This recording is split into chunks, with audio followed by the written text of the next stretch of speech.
have with us Rohitash Gupta, the CFO, joining in now on the show. Mr. Gupta, thank you for joining in. I think it's been a good performance by eClerx, because I also see sharp margin expansion, which is something that has boosted the profitability of the company. But I think let's start off first with the top line, because the revenue contribution from the top 5 accounts saw a decline, and growth essentially came from the top 6 to 10 accounts. So what's essentially the commentary coming in from your top clients and top accounts? Yeah, so if you look at our overall revenue for the quarter, we did 51.2 million, which is roughly 2% up quarter on quarter on constant currency basis. However, if you look at the full year, it was a very soft year for us because we grew hardly 1.5% on constant currency basis year over year. Coming to margins, margin also, there is while there is a expansion from quarter on quarter perspective, but on year basis there is a significant decline. We think that Q4 margins are quite representative because they are very close to the FY19 overall margins of about 18.5%. Coming to the top 5 as well as other clients, we are seeing quite softness in terms of overall top 10 client base.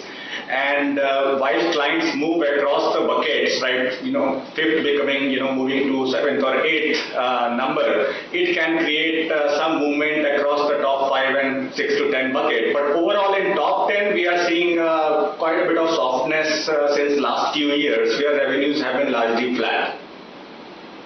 Gupta, like you mentioned, also your margins actually recovered in Q4 after a sharp drop in Q3. That's led by higher utilization and lower employee costs also helped it. But what headwinds do you see from wage hikes as well as visa costs in Q1?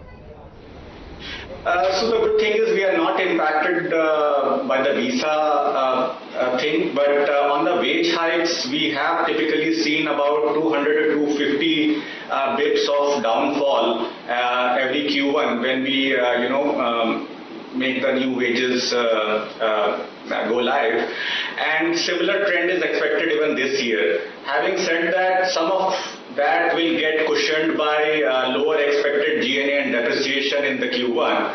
But having said that, we expect operating margin percentage to decline in Q1 because of wages. Mr. Gupta, you spoke about the traction from your top accounts, but if I have to particularly dissect it vertical-wise, especially BFSI, where many peers are seeing a slowdown. So how is traction looking across some of these key areas? So we operate in capital markets vertical within the BFSI, and there also you rightly said that commentary has been quite bleak from the industry players. And having said that, we are seeing a very, very good momentum on the regulatory side of capital markets business that we are in.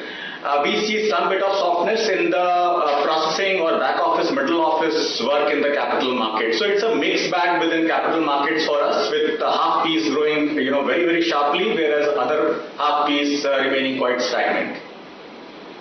Gupta, let's talk about your digital space, and how much does digital make up of your overall business, and what's the growth momentum seen here for the next 12 months?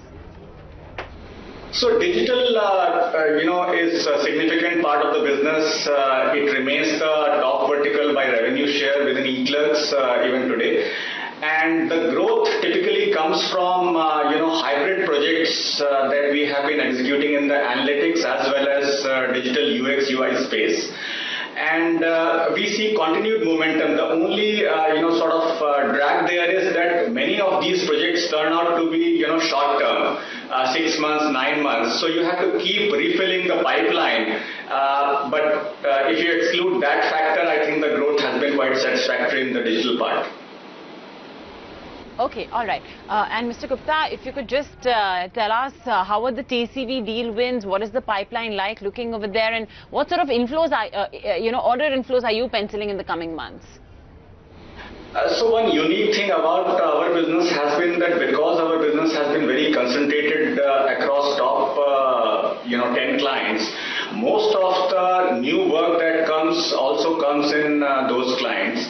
And many of those new deals are actually smaller expansion or incremental type of deals where clients don't have to give too much notice period, which means that our pipeline is always very small proportion of next 2 quarters revenue.